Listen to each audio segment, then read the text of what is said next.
House is now in session.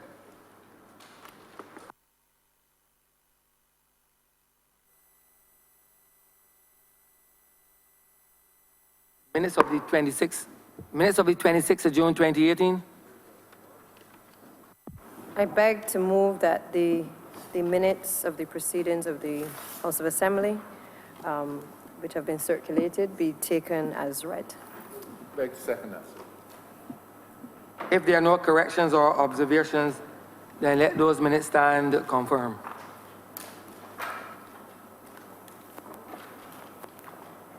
Announcements by Your Honor, the Speaker.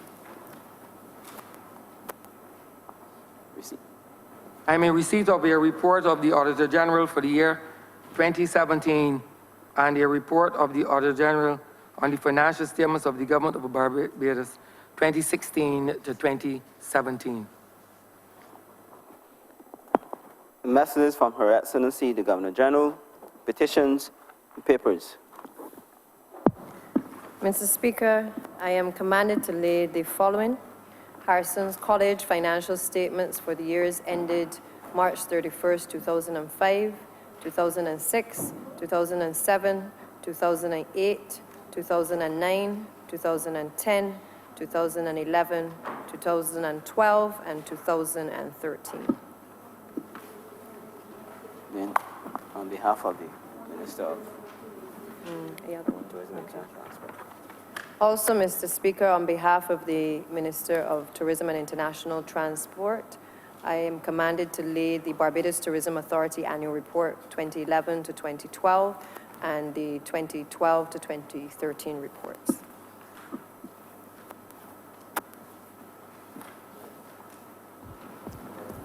Mr. Speaker, I am commanded to lay before this House the Investment Barbados Annual Report 2017.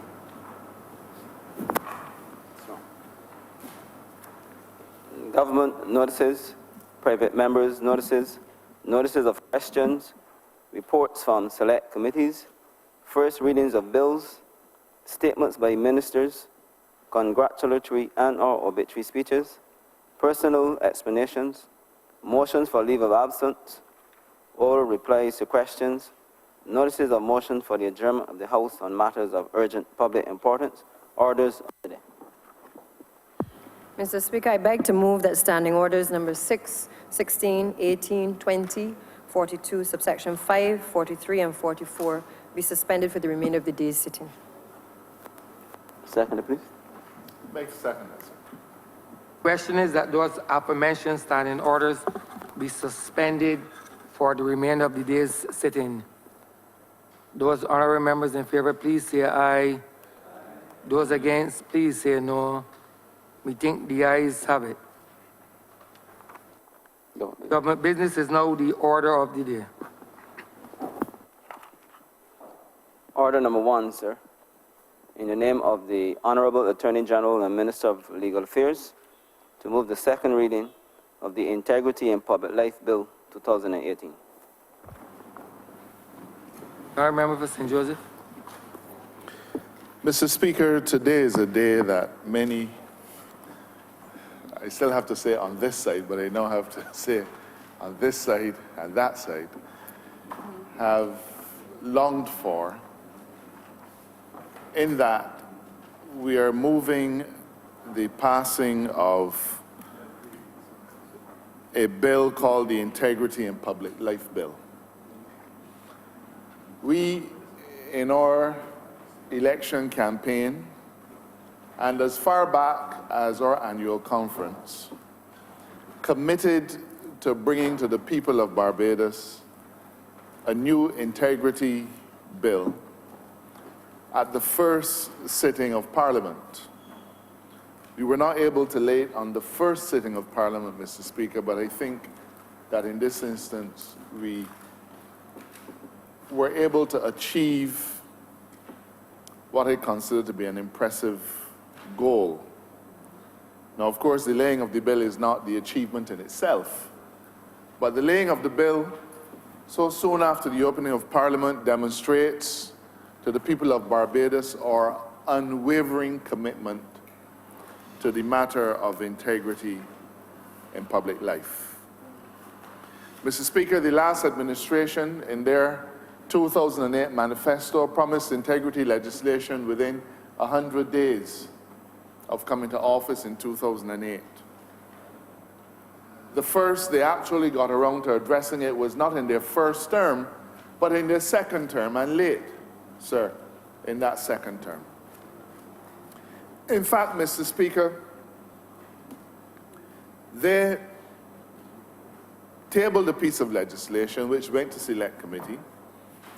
It was participated in fully by the Barbados Labour Party members on that select committee, but not a single one of our recommendations was accepted, not one, sir.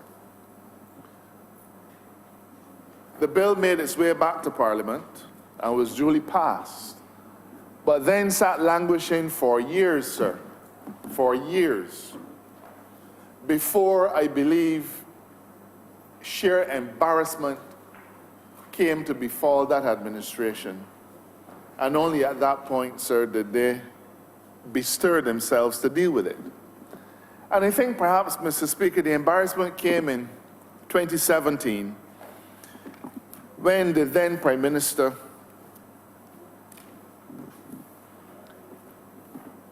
proclaimed to the country that Barbados still had corruption legislation and that therefore all was well in our country.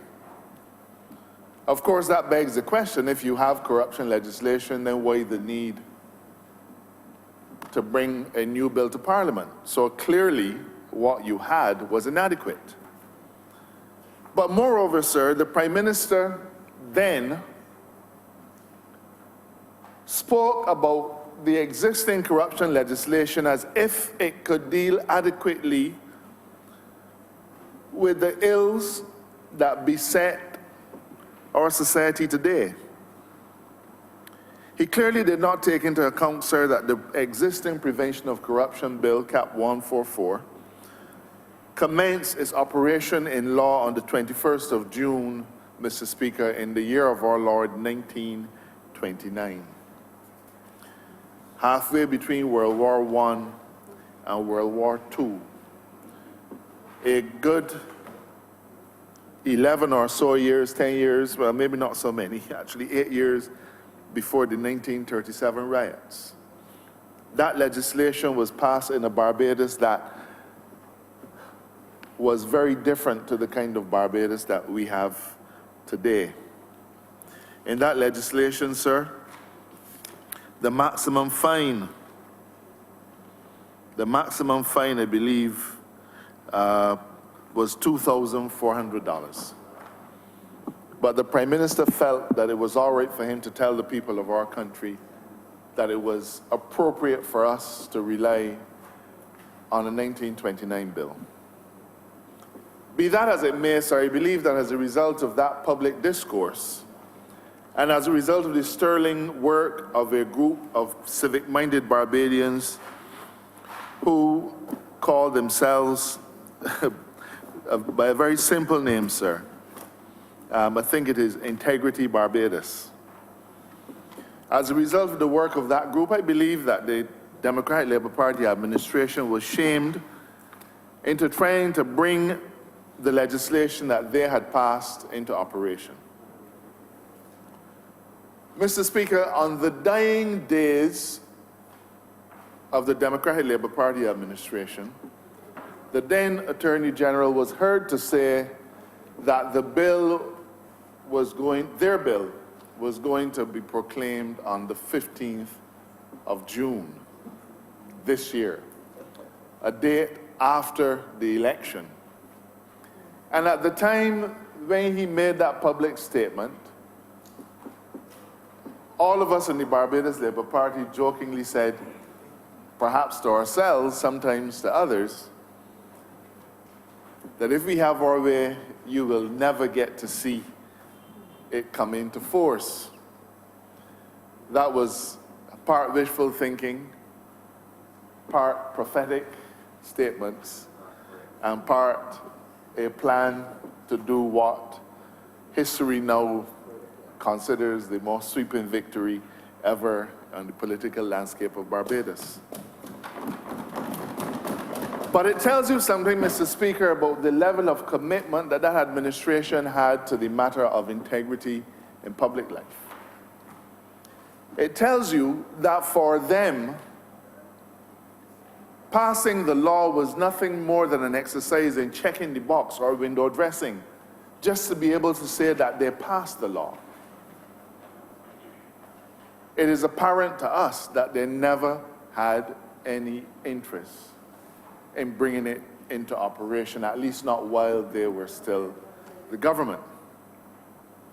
Now, Mr. Speaker, during the Select Committee, we raised many criticisms of the bill as passed by them. And we are fortunate, sir, and I go back to mentioning Integrity Barbados, we were fortunate that that group of single-minded people sought last year to bring the matter of integrity in public life to the forefront of public discourse. Mr. Speaker, I cannot say with any conviction what motivated them to do so. I do not know. I am not a part of the Integrity Group Barbados.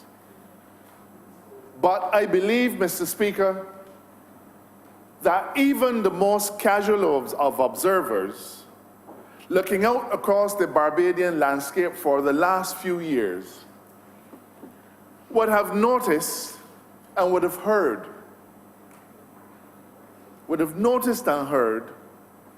many things which would have indicated to them that corruption and an absence of integrity in public life had reached a point where it was now an accepted mode of behavior among the leaders of this country.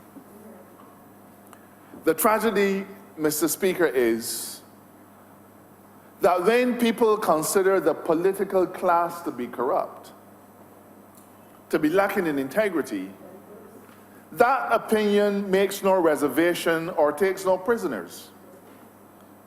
Because the political class is treated as an amorphous group of people, including the innocent with the guilty.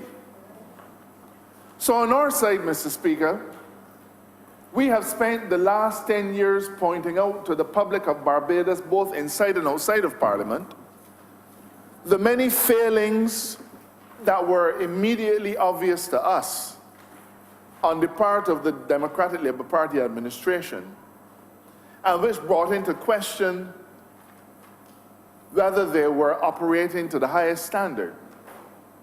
But it doesn't matter that we were the ones pointing it out, because when people say that politicians are crooks, they mean all of us. They don't mean the B's and not the D's. They don't mean the D's and not the B's. It is an eternal tragedy, sir, that politicians, and I know not just in Barbados, perhaps the world over, have so conducted themselves that the public views them as being dishonest, untrustworthy, thieves, and some of them even reach the level of being described as vagabonds.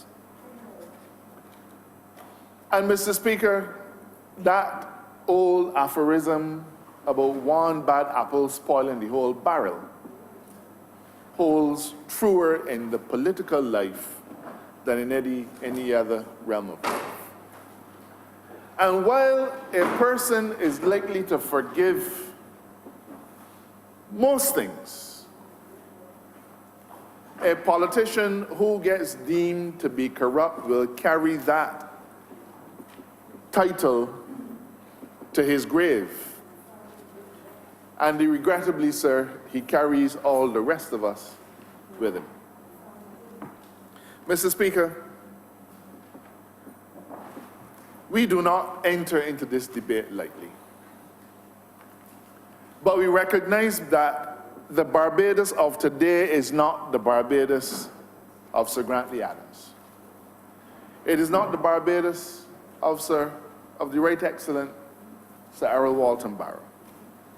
There was a time in our history, Mr. Speaker, when the political class and our leaders in the public service were looked up to. And for the most part, not a hint of scandal or impropriety attended any of their actions. There was a time when those political leaders walked into a room, Mr. Speaker, people stood up. People respected their view, and they accepted that what they said was their word. Now, in those days, Mr. Speaker, there was, I think the Barbados of that era was characterized by a great gulf between the educated and the uneducated, a great gulf between the political class and the laboring class. And the laboring class didn't have any educated people in those families. And so the Barbados of that day was a very different society of today. The Christians among us would say, Mr. Speaker, thanks be to God, that even the poorest Bajan family could afford to have somebody go to university. But equality in the context of delivery of education and access to goods and services also means that every single Barbadian feels that it is his right to stand up and to challenge the status quo. We now call it speaking truth to power. Speaking truth to power. But whether you call it speaking truth to power or simply being brave enough to stand up and say to a person in public life, I see what you are doing and what you're doing is wrong, sir, it represents a Barbados that has come a long way from the days of Errol Barra and Grantley Adams, when perhaps, and I don't in any way suggest that those national heroes would have been involved in anything untoward. I'm simply speaking of people in leadership roles. At that time, nobody wanted to challenge what they did. So whatever they did was well done, and even if it was not well done, nothing was said about it. We don't have that Barbados today. We have a Barbados today, sir, where social media is now the dominant means of communicating. And so, for example, when a government minister drives a BMW 5 Series that he didn't have and was known not to be able to afford, 50 years ago that might have been whispered, but today, sir, it gets 5,000 hits on Facebook before 8 o'clock in the morning. When individuals whose salaries are made public as government ministers come into office owing large amounts of debt, but can leave office debt-free with 4 or 5 houses and driving Audis and BMWs and Mercedes-Benzes, sir, those things hit social media immediately. And so we have a class of Barbadians who no longer need the political class to express their abhorrence at the way in which things are done in our country. They're not waiting on politicians anymore. They have all said, we are going to take this issue into our own hands. So the politicians, Mr. Speaker, are late to the dining table. And while you may say better late than never, it is the fact that they appear to be late to the dining table that suggests to the public that they have a personal interest to preserve, and that politicians as a whole are not and cannot be serious about rooting out corruption. But today, sir, that doubt must be put to rest. We did not commit to bringing integrity in public life legislation alone. Back in October of last year, The Honourable Prime Minister, at the time she was leader of the opposition, said to the people of Barbados that our party, even though we were in opposition, that we were going to provide the manpower and the intellectual resources to draft our own bill for two reasons. One, the Democratic Labour Party administration seemed to have no will to put theirs into law, and even if they did, the other reason is this: we felt that it was woefully inadequate. And we made that commitment to the people of Barbados. And we brought together a group of individuals who, without expectation of reward or favor, sat down and started to draft a bill, not for the opposition, but for the people of this country. And that bill, Mr. Speaker, has made its way into our legislation. Would we have done it, sir, without the activist contributions of the Barbados Integrity Group? I'd like to think that we would have. Because there's a little known fact that in about 1984, Sir Henry Ford set about bringing integrity legislation to the Parliament of Barbados. He was no longer Attorney General at the time, but my recollection is that a bill might actually have come to Parliament, though it would have died back then. It is never too late to do the right thing. And I want to commend Mr. Speaker, Sir David Simmons, who, not being a member of the Barbados Labour Party at the time, was brave enough to give a speech called Tackling Corruption in a Small Caribbean Jurisdiction on the 25th of October 2017, and I, sir, would wish to make this speech a document of the House. And in this speech, Mr. Speaker, he recounted the experience of the Turks and Caicos Islands. And in his speech, he was able to reflect on a number of things, all centered around corruption, which served to bring the Turks and Caicos economy and the Turks and Caicos government to its knees. In Turks and Caicos, sir, you had numerous instances where the political class, including their Prime Minister, were investigated for, among other things, accepting bribes, selling government lands at undervalues, and various things of that sort. It reached the point where the British government had to step back in and take over the running of the affairs of Turks and Caicos. And what the Turks and Caicos government did was to set up a new integrity commission headed by Sir David Simmons. And he was able to share with the country what his experiences were in that jurisdiction. But he was also able to point out the many flaws of our piece of legislation. And he commented in his speech that our bill was so badly drafted that you could drive a horse and cart through it. Sir David Simmons worked with the Barbados Labour Party to get our draft bill together. And so it is before you today in Parliament.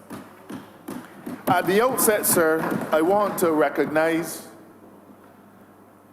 that over the last few weeks since we laid this bill, a number of individuals have pointed out that the level of fines in our draft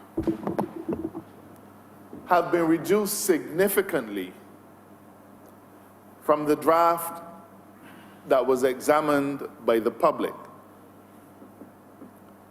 And perhaps I will go back to this because the Barbados Labour Party has promised the people of Barbados that it will be inclusive. And therefore we put our draft bill, when it was completed, on our website and invited public comment, and the public was very happy to see that, and many of them did write in and make comments about what we were doing. And sir, I am suitably chastened, but I am also proud because we put a draft before the people of Barbados that had a high level of fines, 200,000 and 500,000. And for certain reasons, the bill that came to Parliament had a far lower level of fines. And the people of Barbados quite rightly said, well, you know, your slip is showing, Barbados Labour Party, because you said one thing to us before you entered the election, and you're now doing something else. Well, as I said, sir, I am chastened, and I want to assure the public of Barbados that the fines that will see themselves being inserted into this bill when it comes for amendment will reflect the fines that we committed to the people of Barbados. There is an explanation for why the fines came down, and it has nothing to do with political will, but at this point in time, I don't think any explanation matters. The point is that the people of Barbados weighed in on the subject, and that is why I am proud, sir, to be able to say it isn't that we were backtracking, but I am happy that people are once more feeling it is their responsibility to speak truth to power. So let me assure all of those who were doubting the commitment of the Barbados Labour Party to tackle the issue of corruption, and who felt that by apparently reducing the fines, we were already trying to preserve our own interests and protect them. Thank you for your observation, but that is not the case. And the level of fines will go back to what we promised the people of Barbados they will go back to. Mr. Speaker, corruption in public life has served to destroy many economies across the world. It is estimated, Mr. Speaker, by a recent publication on corruption and development that annually, across the world, $1 trillion is paid in bribes, and $2.6 trillion are stolen through corruption. Now, those figures will make no sense to Barbados. But the fact is that even in our economy, sir, bribery and corruption take its toll on our economic progress. I'll say two things. There's a perception that bribery and corruption is something that only happens in public life. But that is not true. I'm not trying to ring fence anything, but I just want to make it clear that the private sector, as between themselves, have they might call them commissions, commission payments, dinners at Sandy Lane, whatever they want to call it. The public of Barbados also knows that a lot of those kinds of happenings take place in the private sector, but that's not what we're here to talk about today. We're talking about integrity in public life. And Mr. Speaker, the fact of the matter is that whenever a bribe is paid or a benefit is conferred upon a member of the political class or upon a civil servant in return for having access to a particular public good, whether it is a contract or a license or a permit, sir, the recipient of the benefit or the bribe is enriched. But the cost to the public and the taxpayers of Barbados is vast. Because if a contractor has to put in an extra $200,000 into the cost of a project to grease somebody's palms, sir, that is an extra $200,000 that the taxpayers of Barbados have to bear. Those things are plain and simple wrong. But sir, what has been happening in the last 10 years? And perhaps, sir, I need to be frank and say what has been happening in this administration and in our administration before is that there's a lot of what my mother would call wizzy-wizzying. Nobody wants to come forward. So on the campaign trail, or maybe in a barber shop, somebody will say, man, I had to pay $10,000 to a particular politician or to a particular public servant. But when the day of reckoning comes and you say to him, we are fighting corruption, I want you to come forward, he says, no, no, boy, not me. Not me. He's not willing to step forward and give evidence of his wrongdoing. And the reason for that is obvious. Because in a situation of corruption, it involves a corruptor and, I hate to say it, but a corruptee. So the person who pays the bribe is as dishonest and as crooked as the person who receives it. And therefore, there are business people in Barbados who sit back in their executive chairs and they will recount to you gleefully how they gave so-and-so $100,000 to get this contract. But in his mind, he has done nothing wrong. For him, that is the cost of doing business. It's the cost of doing business. And they will tell you that they're not averse to doing business. But business in that sense is not proper commercial arrangements. Business in that context takes on a whole different meaning. And in his mind, and in their other collaborators, they've done nothing wrong. But it is the person on the other end, the person who gets it, he's the criminal. He's the criminal. But the person who pays it somehow is washed in the blood of the Lamb and not tainted by the wrongdoing. That attitude has to stop. And we have to tell the people of Barbados that in certain circumstances, the corruptor will be treated as harshly by the authorities as the person who benefits from the corruption. Now, Mr. Speaker, what we need in Barbados is not just a legislative commitment and a commitment which is buttressed by fines. We have to find a way to reverse the mindset of Barbadians and of the people who come into our shores to do business, which says that the way to get your process completed quickly is to pay a bribe. Now, you know, sir, we have a lot of government departments that have the fate of householders and business people in their hands. We have, and sir, I want to make it clear, I'm not at all suggesting that any government agency is doing anything that is wrong. But for the purpose of this exercise, I want to say that you could take, for example, the Town Planning Office. The Town Planning Office is known for its delay. The Government Electrical Department, also known for its delay. Numerous other government agencies that have an obligation to dispense licenses under certain statutory authorities, they're all known for their delays. So what happens, sir, is that somebody who has no patience with the delay seems to feel or takes on the view, well, the only way to get rid of this logjam is to offer a reward.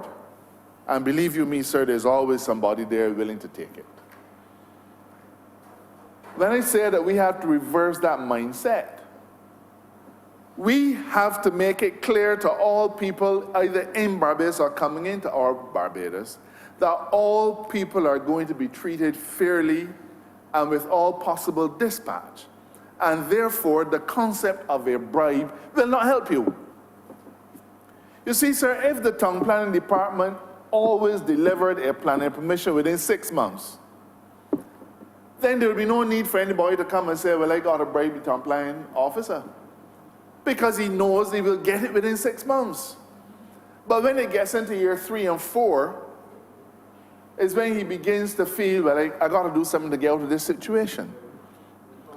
And therefore, sir, government has to play its role by re-engineering its processes to make sure that when the public is depending on a service, that service is delivered with all possible dispatch. Because then the incentive for paying a bribe or for corrupt activity vanishes. And we also have to insist, sir, that the rules of government procurement are followed and are transparent.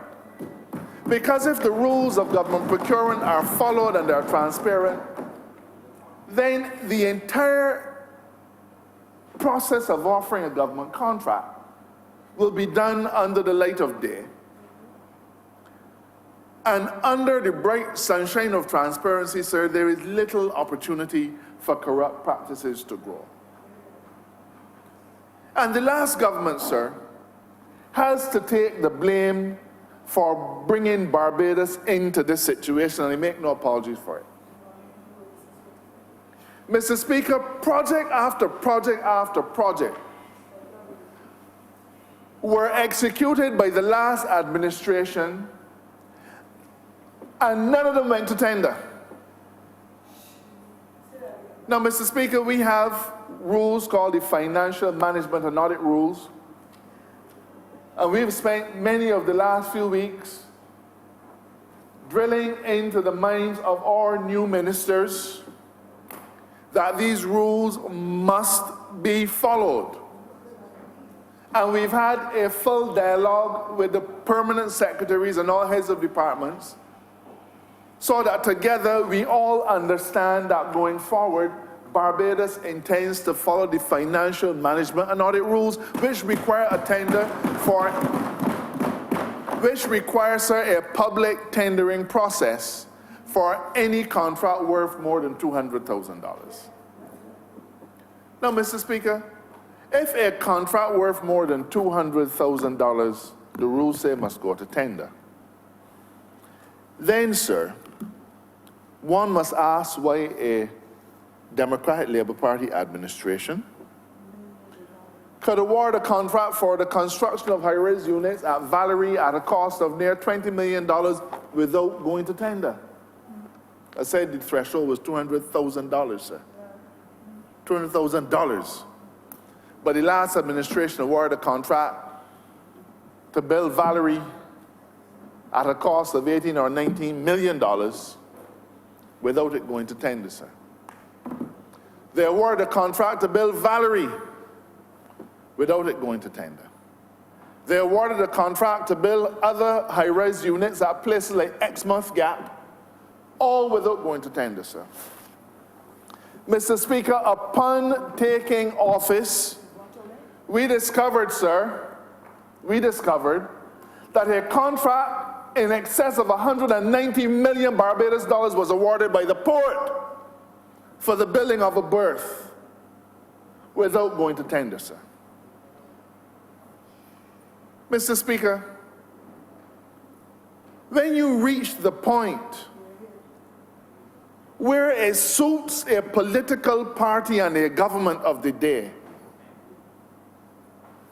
to dispense and to award vast contracts, all requiring taxpayer dollars, without going to tender, Mr. Speaker, then you have reached the point where the government of the day does not care about the people who elected them and does not care about the fortunes of our country. There's a reason you have a tender process. Mr. Speaker, the Transport Board over the last 10 years paid $28 million to a particular company that was asked to rebuild its transmissions. Now, sir, this is not a Transport Board debate. But as the MP for one of the hardest hit areas by buses, I would want to ask the member for Christchurch West, how many buses would $28 million have bought over 10 years? How many buses would it have bought over 10 years? I can't hear a Sergeant can use, sir, but there's a whisper telling me at least 100. $28 million to repair transmissions, Mr. Speaker. Not a single tender. Not a contract. It was nothing more, and I cannot call it a gentleman's agreement, sir. I can't call it a gentleman's agreement because gentlemen do not conduct government business in that way. But the threshold of $200,000 year after year after year was ignored by the Transport Board, and one company got $28 million in fees. Now, Mr. Speaker, I mentioned that company because two ministers of the last administration were driving and are still driving two BMW 5 Series vehicles that are registered to that company that received $28 million of Transport Board taxpayer funds without a contract and without going to tender over the last 2 years. But somehow, sir, that seemed all right to them. Doesn't seem all right to me. Doesn't seem all right to me, sir. And you know, sir, this is something that we pointed out to them time and time again, and they would drive into Parliament Yard. Drive into Parliament Yard with the 5 Series BMW and park it down there and walk up those steps and come into this hallowed chamber and pontificate, sir, as if they were blessed. As if they were blessed, sir. Without understanding that there is something called decency and accountability and transparency, sir. And a conscience, yes. For them, there was nothing wrong. But, Mr. Speaker, the problem is, for them, is that standards of public behavior do not countenance that kind of activity. Because it is fundamental, Mr. Speaker, that no person who takes an oath to maintain the public trust could for any reason be allowed to drive up and down a vehicle owned by a company that their own ministry was paying $28 million a year, sir. As if the people of Barbados were not seeing. Well, sir, nobody in the opposition went and dig up in anybody's ministry files, you know. You know what happened? People who work in that particular ministry put one and one together and dared to put the minister's 5 Series BMW on Facebook. The people are not fools. And I do hope that all of my colleagues on this side and my colleague on the other side will forever accept that we hold a higher duty of responsibility to our people, the people who put us in, the people who we are bound to serve, and understand that they may smile with us, but they will not forgive us for these indiscretions. And what you may feel is a benefit to you that you have a 5 Series BMW that you're driving around that you did not pay for. That you didn't pay for, and you may feel smart. And you know, what will happen is that John Brown will pass him on the road and say, "Morning." And as he turns away, he can say, "You thief." You may not hear that part. But that individual will have judged you. Mr. Speaker, accountability must be the hallmark of our Barbados Labour Party administration. And in one of the documents of the Public Accounts Committee report, which was not allowed to be tabled in Parliament, sir, the Public Accounts Committee report, one of the exhibits is an opinion by the Clerk of Parliament. And in that opinion, sir, and by the way, sir, I want to make this report of the Public Accounts Committee 2013 to 2018 a document of this House. You see, sir, when we tried to lay it as a report of the Public Accounts Committee, the last administration said, well, they didn't know about the meeting. They were busy, they didn't get the email, even though they responded to it. They couldn't get there, they didn't have enough notice. And so this seminal document, this critical document, was not allowed to become a document of this chamber. But it's here now. It's here now, sir. And I hope that the public will avail themselves of the opportunity to look at it, given that it is now a document of the House. And in that opinion, sir, the clerk cited from a work by a Queen's Counsel from Canada called David G. McGee. And he says, sir, on the concept of accountability in public life, that accountability is not just designed to catch out its subjects in an illegal practice. He goes on, of course, one wishes to have control systems that are capable of doing this. But if accountability relied entirely on catching people out, it would inevitably fall short of turning the country into a police state. Accountability is instead about instilling or enforcing an ethos of legal compliance and efficient practice. It works by motivating people in ways that are beyond their direct control to engage in desired conduct. At its highest level, if a government is required to answer on the floor of the House for its actions, this is a real incentive for ministers to avoid improper or imprudent actions that are likely to be revealed by parliamentary scrutiny. And this then brings me, sir, to the work of the Public Accounts Committee. You see, sir, the work of the Public Accounts Committee is able to shine the light of day on the activity of a government. And it is felt that by having a robust Public Accounts Committee process, it will discourage people from engaging in improper activity precisely because it can be found by the Public Accounts Committee. But let me share with you, sir, our experience of the Public Accounts Committee between the years 2013 and 2018. Mr. Speaker, there is one public servant, the chairman of the National Housing Corporation. Sorry, not the chairman. I'll get to him in a minute. He's not a public servant. The general manager of the National Housing Corporation, sir, who was called on to give evidence before the committee. I believe that individual showed up on 1 or 2 occasions and gave evidence. But thereafter,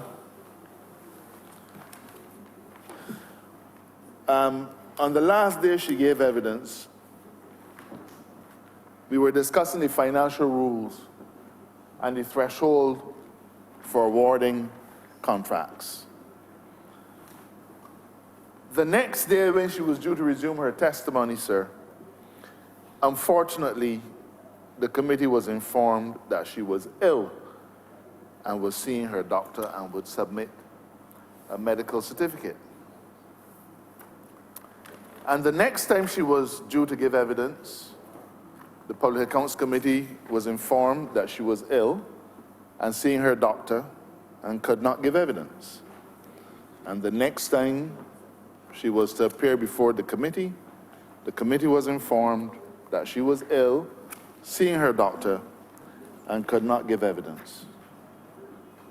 And on and on and on, and ill and ill and ill, can't give evidence for month after month after month after month of being summoned.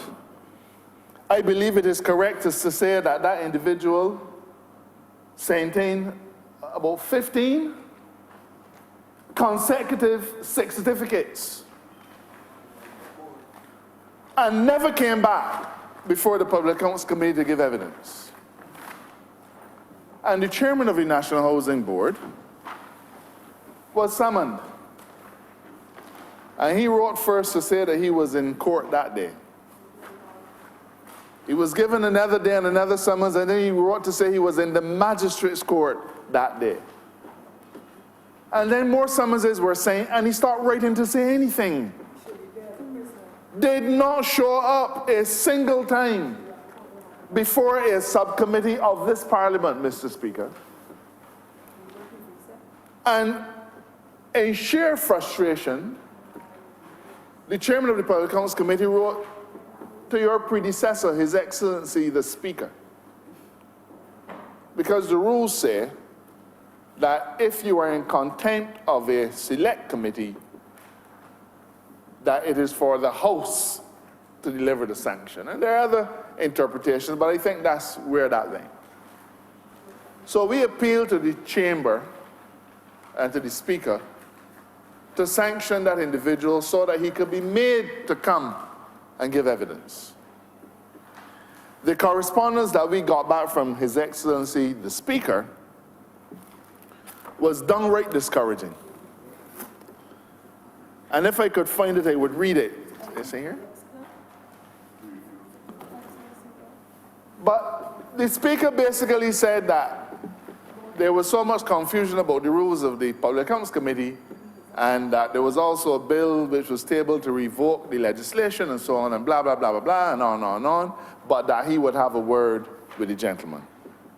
Now that's the equivalent of calling police for a man, you know. We called the parliamentary police for a man and got back garbage from the then presiding officer. The life of that parliament and that committee came to an end, and that individual never showed up. At 3 scene 1, the committee summoned the Minister of Finance, the Minister of Housing, the Minister of Public Works. Anybody else? We summoned the Minister of Finance because he was responsible for dealing with all of the financial arrangements in relation to the National Housing Corporation. So, for example, the Ministry of Finance did not approve the award of contracts from National Housing Corporation, but the Minister of Finance, despite what his staff said, he still signed the contracts. The Ministry of Finance didn't have the money to pay the contractor, nor did National Housing. So the Minister of Finance directed the Central Bank to declare a dividend, which the Solicitor General's office said was unlawful, and to take up $27 million of the Housing Credit Fund to pay the contractor who got the contract without a tender. So we felt the Minister of Finance should come. The then Minister of Finance. And the Minister of Public Works at that time used to be Minister of Housing. And this work all started under him. And there's an instance where on the documents on the file, a project that was, in our view, unlawfully awarded for $18 million had its price increased less than a year later to $27 million without explanation. And the permanent secretary said he does not support this. It has to be justified. And it would make interesting reading of the work of the Public Accounts Committee, because you would see that despite the refusal of the permanent secretary to go along with it, the minister rushed ahead. So he was summoned too. And then the last Minister of Housing, the then member for St. Lucie, perhaps used to be the most popular politician in the Democratic Labour Party circles, he was summoned too because he continued the same thing. Mr. Speaker, not one of them showed up to answer the summons to the Public Accounts Committee. They bring lawyer, legal opinion, all kinds of stuff. They did not show up, sir. What I'm trying to paint a picture of, I'm not trying to be flippant. What I'm trying to paint a picture of, sir, is a decade of mismanagement of the country's financial affairs, major projects going out to tender, when the Public Accounts Committee, whose job it is to ensure that the light of day is shone upon the activity, public servants and chairmen of boards behave with contempt. With contempt. And nothing is done. And then to crown it all off, the ministers, when summoned, they behave with the same contempt. Now, sir, in the country we used to say that neither one can tell the other one come back. And that, sir, was the morass that Barbados found itself within the last 10 years. Sir, the reports of individuals who say that they had to pay bribes to get ZR permits and taxi permits should scare any right-thinking Barbadian. Who would you pay a bribe to get a ZR permit or a taxi permit, sir? You don't pay it to a bus conductor. You don't pay it to a teacher. You got to pay it to somebody who has influence on the grant of those permits. Now, sir, if a right-thinking person does not see the indecency in that, sir, then we are lost as a society.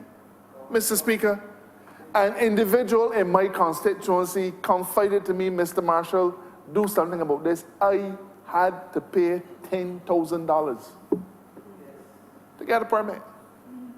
Mr. Speaker, I don't know if he was telling me the truth or if he was telling me a lie. I know that he told me so. And I also know that that is a story that echoes from the north to the south, from the east to the west. I know, sir, that on the eve of the last election, about 160 permits were issued in the space of 2 weeks. I know that too, sir. I know that too. And while I can bring no evidence of a connection between the two, I feel that these things need to be looked at. They need to be investigated. We need to tear back the walls, sir, open the vaults, look at the paperwork to see what was going wrong. Mr. Speaker, it will take courage. But I've always felt, sir, that I've been blessed with the courage that it will take. Mr. Speaker, this is not a scenario that is unique to Barbados. In the country of Belize, sir, they had two government ministers, one of whose name was Minister Marin. And these two government ministers were sued by the Attorney General of Belize. And this happened less than 10 years ago, sir. I don't remember you're quoting from a document. I'm not quoting anything, sir, but I'm looking at the decision of the Caribbean Court of Justice, and I believe that you don't need to make a decision of the court a document of the House.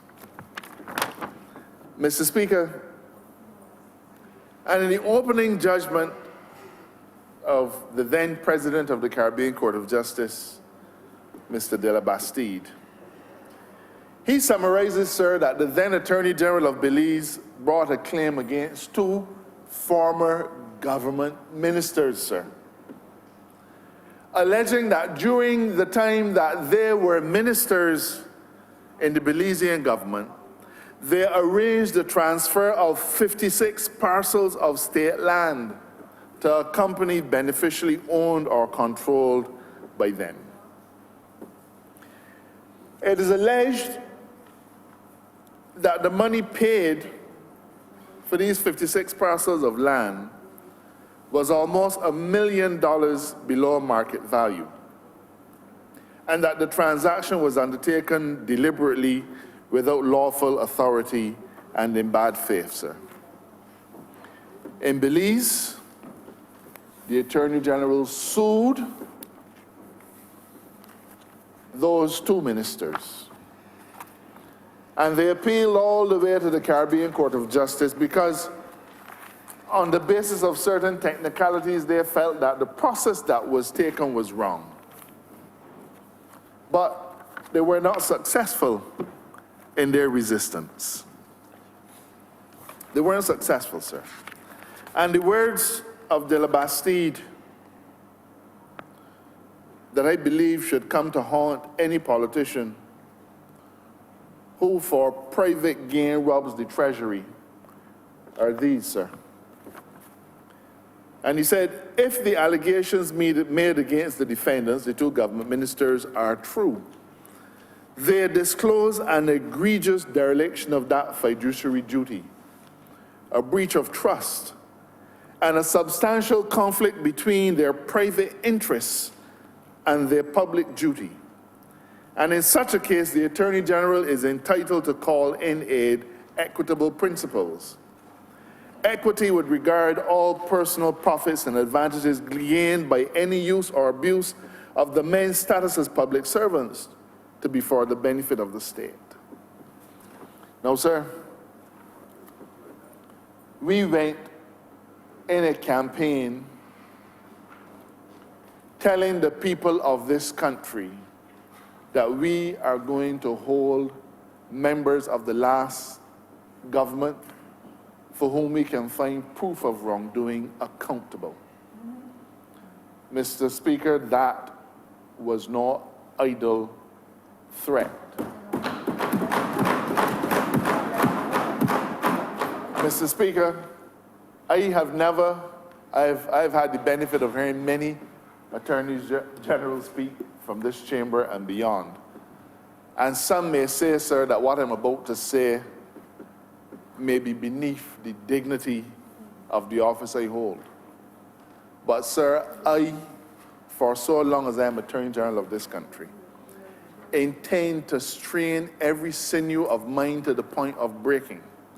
I intend to engage every agency of the Crown, either in Barbados or outside of Barbados. I intend to do everything that I can, sir, to bring the perpetrators of that dishonest activity to heel.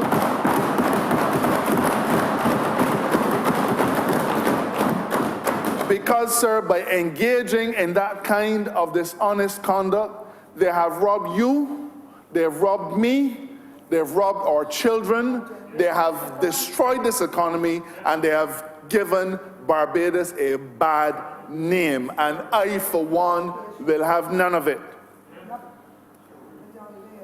And so, I echo the words of de la Bastide. All personal profits and advantages gained by any use or abuse of the men's status as public servants must be for the benefit of the state. So they need to take warning, sir. They need to take warning. I know that people can find all kinds of ways to try to hide everything. We know that. But we also know, sir, that in time, you know, sir, I represent the rural constituent, I'm from the country, but you know, the people always say you can hide and buy land, but you can't hide and work it. Can't hide and work it, sir. And every single one of those individuals whom we can identify, they're going to have to give an explanation to the people of this country as to how they came by those ill-gotten gains, and prove to the people of this country that they were come by honestly. Now, Mr. Speaker, there was no public integrity and public life legislation to govern their activity. No public declarations of assets were required. So the truth be told, we have no effective mechanism of really finding out what they had before and what they left with. But as a well-regarded or highly regarded criminal lawyer, sir, you know that inferences can be made. And when a government minister comes into office with significant debt, and we on this side happen to know what the salary of a government minister is. We happen, we happen, unfortunately, to know. The people of this country are going to be told by me that there's reason to inquire into the method by which certain individuals were able to take certain benefits. Now, sir, the courts are going to be involved, and I want to say that I've already begun to put together a team of individuals to advise and to help to direct the process. And let me say that this work will not be done by public servants. I have got the permission of the Prime Minister to engage such skills as I need from outside of the public service and even from outside of Barbados to be able to help us to ferret out the incidences of corruption in Barbados that we know about, sir, but for which we have no proof. But this brings us, sir, to today's business in the chamber. We are bringing a piece of legislation which has as its center the obligation of persons in public life to live up to a higher standard. And we know that there will always be people who will be honest, but we also know there will always be people who will be dishonest. We try to ensure that individuals who we appoint to boards and so on are of the highest caliber, but from time to time, we will make an error in our judgment of those individuals. But objectively, the integrity of public life seeks to establish a going-in benchmark so that when an individual goes into public life, he has to make a declaration as to what his assets are. And when he leaves public life, he has to make a declaration of what those assets are. And periodically, during his period or her period in public life, the declaration has to be filed. Now, sir, it is not lost on us that in a small society like Barbados, where privacy has always been something that we guard jealously, forcing people who volunteer to come to public life to disclose their assets is going to be a very tall hurdle to jump. I can recount to members of this chamber that in the last few weeks, as I have tried to find people to serve on boards within my ministry and outside of my ministry, one or two of them have said to me, I am not prepared to serve because I am not prepared to tell the public of Barbados what I own. And so I understand that sentiment. Barbadians have always felt that anybody who was trying to find out what they owned was gypsy. Keep out of my business. But in order for our society to deliver a higher standard of accountability to our people, we simply have to accept that a declaration of assets is one of those things which will become a way of life. But the reality is that other than guarding your privacy, if you have nothing to hide, then you have nothing to worry about. Simple. Board members are not going to get rich from being on boards. The average board member will get about $130 a month. That's what they will get. And perhaps the most of the government's boards don't even see them being engaged in commercial activity. And we really must ensure that our people start to accept that, you know, there are modern incidences of governance that will require them to make some concessions towards the public trust. Because there might be 50 boards in government, and 5 by 10 would be 500. So let's say 500 Barbadians who are honored to sit on boards. But each of them has to be held accountable to the other 270,000 people on whose behalf those boards act. And therefore, as much of an imposition as it is one that is in the good governance of our country. And I assure the public that any declarations filed under this legislation will be filed and kept confidential, and any individual within the commission who discloses any of that information will be subject to severe penalties. So it is not a case where you will make your declaration of assets and it will be in a file cabinet someplace so that anybody can walk in and go and shuffle through the cabinet and say, well, let me see what Marshall got now. It's not going to operate at that level.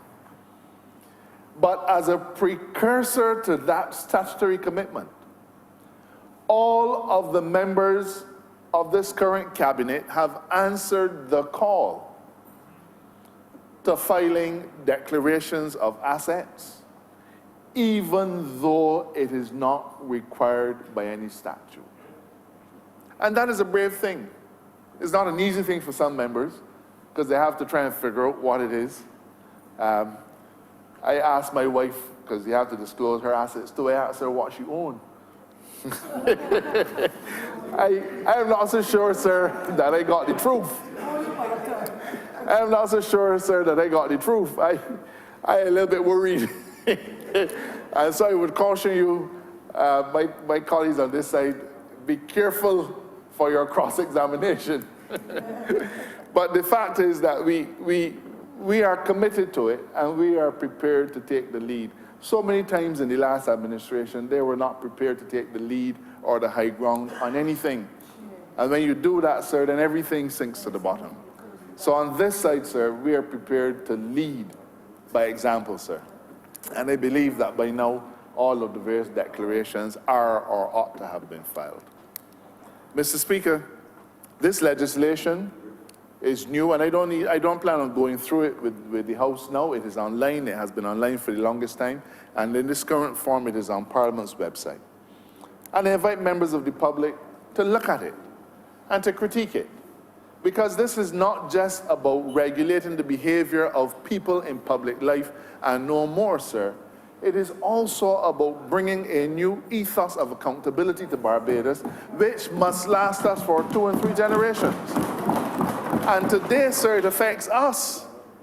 But there's another generation of Barbadians who are in the University of the West Indies today, or who may not even be today, but who will be walking into this chamber, sir, and sitting on this side of the House as ministers in the 2030s and the 2040s and the 2050s. So what we do today is not just to deal with today's problem. What we do today, sir, is intended to bring about a new ethos so that Barbados can function more efficiently. Mr. Speaker, this commission will see members, will see staff on the commission having investigative powers. One of the criticisms that is rightly made against the Democratic Labour Party bill and act, because it was eventually passed, is the fact that if their commission saw that there was a discrepancy on your declaration, they could summon you to attend before them and ask you questions. That's it. So if they saw a member driving the BMW 5 Series, they could summon you and they could ask you questions. But that's the extent of the power. Under the regime as we are setting up, sir, the new Integrity and Public Life Commission will actually have investigative staff who will be charged with the responsibility not of snooping into people's business, but who will be charged with the responsibility of looking into and investigating issues as and when they arise relating to corruption in public life.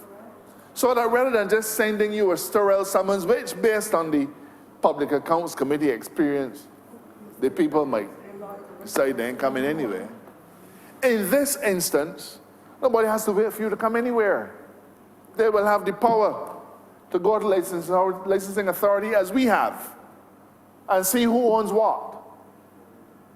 They will have those powers because you cannot truly talk about integrity in public life unless there is an effective investigative arm which is then buttressed by a coercive arm. You see, sir, we're either serious about this or we're not. I'm serious about it. I know that my colleagues and I are serious about it too. It is a challenge and a deep regret that we have had to spend our first 4 weeks in office, instead of getting on with the government's program, trying to deal with what contracts have been awarded, and trying to look behind certain financial arrangements so that we can untie the government's hand and free us up as we go forward. But the problem is, sir, that as long as there is a taint on any aspect of government activity, that taint will spread to every aspect of government activity. And it is incumbent on us, you know, in music we draw a double line to say that this is the end. It is incumbent on us, sir, to draw a double line so that we can deal with what they have left, deal with it, root it out, and move on with as clean a slate as possible. Sir, the people of Barbados will have an opportunity to attend before a select committee to debate this bill. We have promised to be inclusive in how we govern. And we know that the genesis of this bill was a decision taken by the Barbados Labour Party in opposition. And notwithstanding that members of the public have had the opportunity to comment on it online, we believe, and especially given the makeup of Parliament, no disrespect at all intended to the leader of the opposition, but given the makeup of Parliament, we believe that this is an instance where we have to allow the people of Barbados an opportunity to walk into this place and say to us as parliamentarians, Minister, I do not agree with this, because that is what the opposition must do. And I'm sure that the leader of the opposition will acquit himself, having been equipped to do the task. But it's important that we have a broad-based discussion on this subject and on this bill. And so at the end of the debate, we're going to go to select committee. And I believe, sir, that the rules relating to the work of the committee will allow the activity to be streamed and to be made public, so that whatever contributions are made, unless for some reason confidentiality is required, whatever contributions are made, whatever submissions are made, the people of Barbados will be able to participate through CBC and through live streaming. Again, sir, it is about accountability. It is about creating a new ethos. And that's not something that you do overnight. And I don't fool myself, Mr. Speaker. Passing one piece of legislation will not do the trick for us. Passing a law against cell phones did not immediately root out the problem. And many people are still, they just grab for the phone and start using it. It sometimes takes years before that new attitude will take place. But in addition to that, sir, we also have to give the public the tools that they need to fully participate in public life. And we are committed, sir, to bringing what is called sunshine legislation, also known as freedom of information. And that is part of what has hindered us as an opposition, sir. Because we were never able to write to a government department and say, let us see the position on this compliant application. Let us see what submissions are made, because we have no authority in law to do so. And on this side, we have recognized that with a new Barbadian electorate, we have to treat with them in the way that they not only demand, but in a way that is a moral imperative. And so we are going to, as quickly as possible, bring to this chamber legislation which will see information in relation to public process and public activity being public. We are about the business of the public, but somehow for generation after generation, we feel it is all right to keep what we're doing in their interests away from them, as if their minds cannot digest what it is that we're doing and are not equipped to handle the technicalities of the decision making. Absolutely not, sir. I don't fool myself. I don't think anybody on this side fools ourselves. We represent the people, but there are many thousands of Barbadians who are more intelligent than we are. They choose not to offer themselves in public life, but that does not mean that they can't make an input into public life. And so, as a part and parcel of this suite of legislation, we will get nowhere if we do not include freedom of information. And I look forward to that day, sir. You know, we all make decisions in good faith. We don't always make the right decision. But as ministers, we are not asked to be right. We are asked to use our best judgment in the interest of the people. And as long as we use our best judgment in the interest of the people, then we are able to defend anything that we do and any decision that we make. History will determine if we were right. History. Now, I like to feel that as a lawyer, I am right. And Mr. Speaker, you and I have that in common. But whether we are right or not is not determined by our puny minds, sir. It is determined by the court.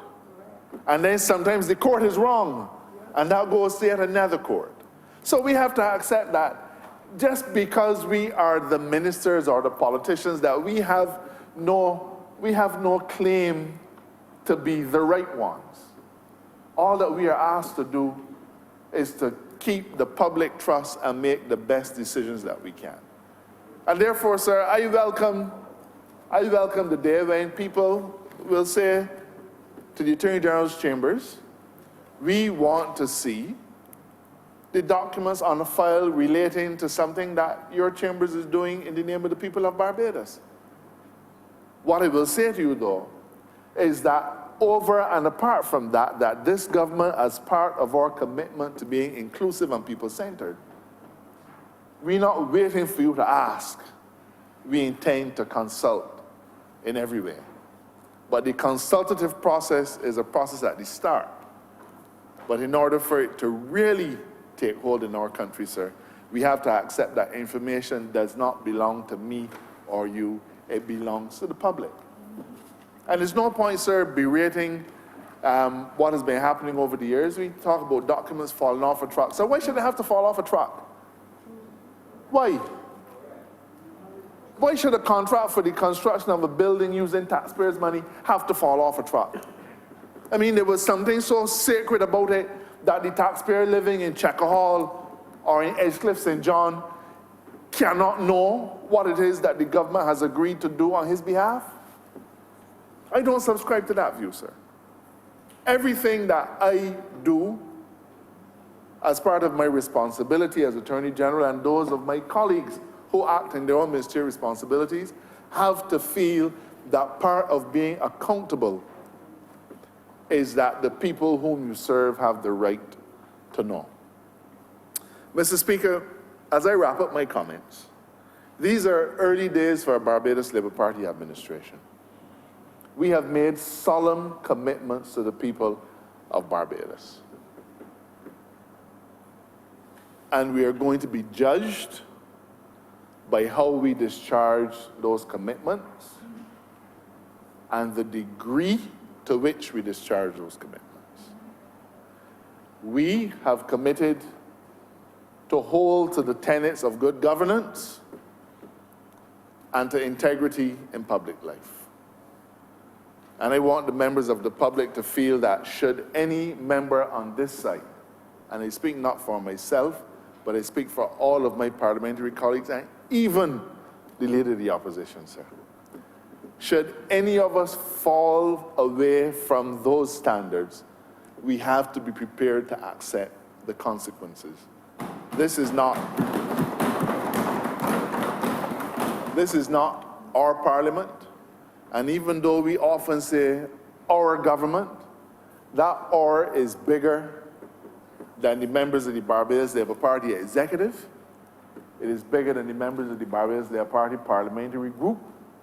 It is bigger than the Barbados Labour Party National Council, or bigger than the 14 or 15,000 people that make up the Barbados Labour Party. It's bigger than the Dems, bigger than the UPP, bigger than the office of the Leader of the Opposition. Bigger than all of us, sir. It is about accountability and transparency for our country. I remind members of the public, so that there can be no doubt, that the level of fines that we originally committed to will be honored by this party, and that level of fines will go back. So let there be no doubt. But I am happy for members of the public to attend before the Public Accounts Committee and deal with it too, because I am anxious to hear them say that it isn't just that you all as parliamentarians set this level of fines. The Select Committee, sorry. It is that we support you in setting that level of fines.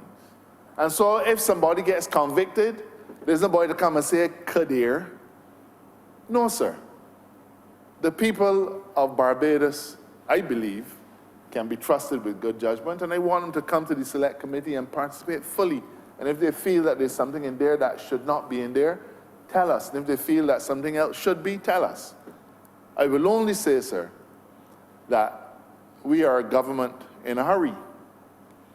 And while I live by the mantra that hurry bird don't build good nest, I say we are a government in a hurry because there are too many things that have gone wrong in our society in the last decade, and we cannot take our time to fix them. And that's why most of us are in our offices at 10 o'clock at night. Not that we have the monopoly on hard work, but we know that the public demands these things of us, and they're not prepared to hear that we will get around to dealing with it in due course, or maybe next year, or maybe by 2021.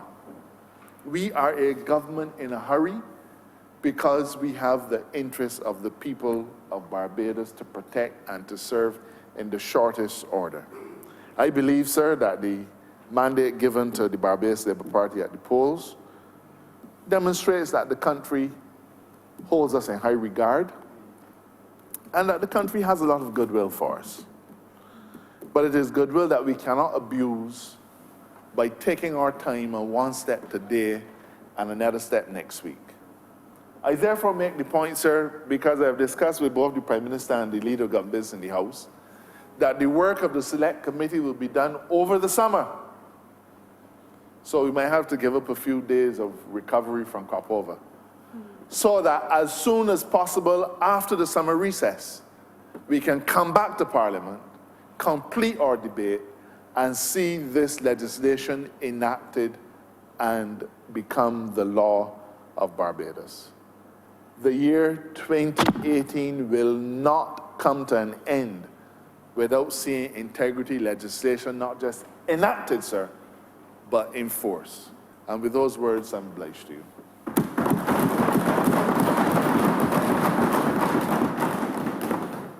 Beg to second. I reserve the rest. Reserve your speech. Honourable Leader of the Opposition. Thank you so very much, Mr. Speaker. And with your leave, and if it be appropriate, may I begin my submission by pausing to offer congratulatory words to the acting Prime Minister on that acting appointment. I share her imagined joy at being elevated and anointed with the oil of gladness above her fellows. And I'm sure she brings adequate capacity to the assignment. Now, I want to begin, Mr. Speaker, where my learned friend, the Honourable Attorney General and member for St. Joseph began, and offer sincere commendation to the Integrity Group in Barbados for having evolved that movement and for bringing the spotlight of focus upon this very important matter, which for a long time Barbadians have been saying we need to address as a parliament in this country. Like the Honourable Attorney General, I do not know what necessarily their specific motivation and immediate motivation would have been, but I think their efforts thus far are more than highly commendable, and that this administration in its early days have come to this point where they're introducing this bill to this chamber, I think speaks to a measure of success achieved by that group in bringing that focus on the matter of integrity in public life in Barbados. And I want to applaud the government, the administration of the day, for making this move very early on in its life to ensure that this piece of legislation comes for debate and passage, hopefully, in this assembly. This administration has hurriedly, very quickly, sent signals of its seriousness about a few important things. The Honourable member for Christchurch East has certainly led in sending clearly the signal that they're serious about addressing the sewage problems both in Bridgetown City and on the south coast of Barbados. And he and the government are to be commended for that. We've had some serious signals sent with respect to the intention of this administration quite early to tackle the issue of lack of sanitation services and lack of transport public service to the people of Barbados.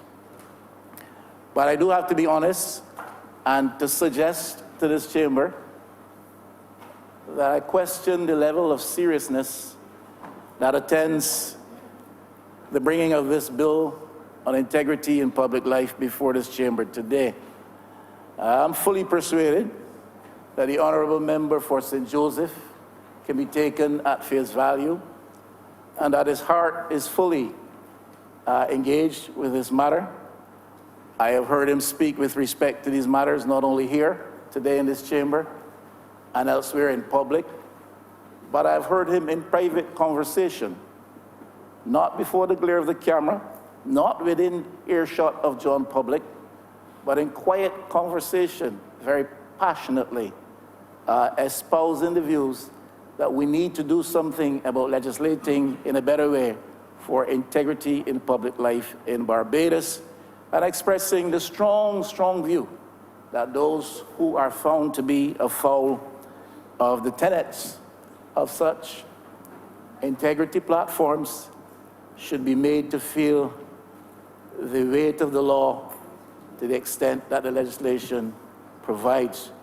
And so I know he's sold out to this. But I am made to question the level of seriousness that obtains on the other side around this matter, principally because this administration would have, when in opposition, circulated a draft bill for public scrutiny and public comment, signaling very clearly it was their intention not to walk in the paths of their predecessors, signaling very clearly it was their intention to ensure that the right way was clearly established in the minds of those who are principals in the administration of government and public life in Barbados, and clearly establishing that we were serious in making every necessary punitive response where breaches were engaged in at the highest levels in the public service, in the public space, and in the corridors of government in Barbados. Having circulated that draft legislation for public scrutiny and comment, that legislation involves a provision for heavy fines of up to $500,000 or 5 years imprisonment, $250,000 on summary conviction, or 2 years or 2 years imprisonment for those who ran foul of the legislation on the aspect of corruption and those who enable corruption, to then having brought a bill to this honorable House where those significantly heavy fines, which may have constituted a real deterrent, are reduced to the levels of $20,000 and $10,000, causes me, and I echo the sentiment that I hear coming from John Public, causes the public to think that we are not absolutely serious about this. Because you cannot provide legislation which outlines clearly breaches and then provide for fines which constitute no more than a slap on the wrist. Now, of course, with the exception of the Honourable Member for St. Joseph, the Honourable Member for St. James North, the Honourable Member for Christchurch West, and the Honourable Leader of the Opposition, these fines now in this bill are but slaps on the wrist. Going back up. Now, the Honourable Member for St. Joseph, in leading this presentation, suggested that there were reasons why these fines came down, why provision for these fines came down, and by such significant amounts. He did not go on to give us those reasons. We are left to speculate as to what those reasons might have been that caused this administration. What is the point of order? The honourable member is misleading the House. Clearly, Mr. Speaker, for the honourable member to suggest that the fines in a particular bill would be nothing more than a tap on the wrist for certain members, and of course he counted the member for Christchurch West, I would have to suggest that the honourable member not only is misleading the House, but is certainly misleading the House, because I would not have to suggest to the honourable House that this bill would certainly prove how poor these honourable members really are. Continue, Honourable Member for St. Michael West, please. Mr. Speaker, a tongue-in-cheek remark, and you would note that I included myself in that group of persons. Noted, Honourable And believe Member. me when I tell you, I am nowhere as well blessed as those other three honourable members whose names I facetiously mentioned. Be careful with the parliamentary language, Honourable Member. But as I was saying, Mr. Speaker, the honourable member for St. Joseph told us there were reasons as to why those fines came down. But he did not go on to enumerate and identify for us what those reasons might have been that guided the thinking and the sentiment of the government in revising the provisions for those fines so significantly and bringing them to such a low level. He offers kindly to us the suggestion that we need to feel ensured that those fines will go back up. We can rest assured that those fines will go back up. Where I have, and I believe that, and I accept that, Mr. Speaker, if he says that, your member St. Joseph, I accept that the fines will go back up. What bothers me is why the fines would have been brought down in the first place. Now, there's a lot of intelligence represented on the other side. There's tremendous intellectual capacity. It would not have taken the Barbadian public to bring it to the attention of this government that what is represented in the bill now before us far departs from what was circulated for scrutiny and discussion and consultation in the draft bill. It would not have taken the Barbadian public to advise and enlighten the Honourable Attorney General, the Honourable Member for Christchurch West, the Acting Prime Minister. They're all lawyers. It would not have taken the voice of the Barbadian public, to persuade them that there's something which is at odds here, because if you circulate for my consumption a draft bill which provides for fines of $500,000 and $250,000, 5 years imprisonment and 2 years imprisonment, and then you come with an actual bill in which these sums are significantly lower. It does not take anybody with brain power beyond that which exists over there in this chamber to draw to our attention that something is amiss here.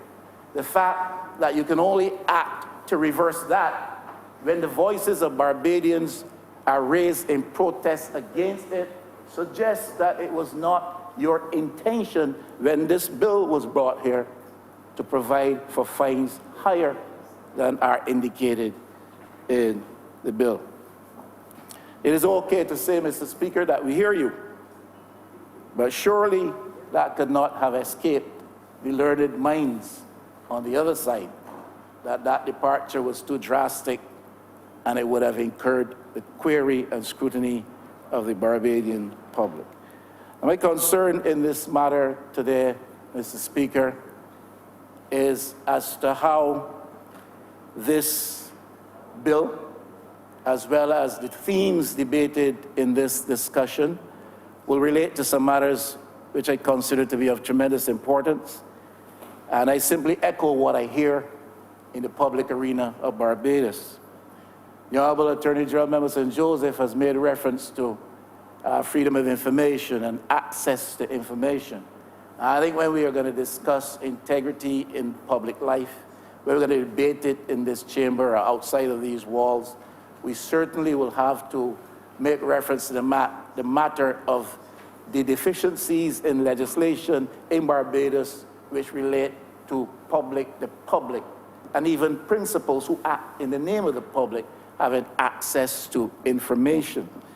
The other thing would be the matter of the policies relative to public procurement, and not only the policies relative to public procurement, but the practices relative to public procurement, because as we have seen in the past and in the recent past, and has been alluded to by the member for St. Joseph already in this debate, policy and practice are sometimes very distant cousins.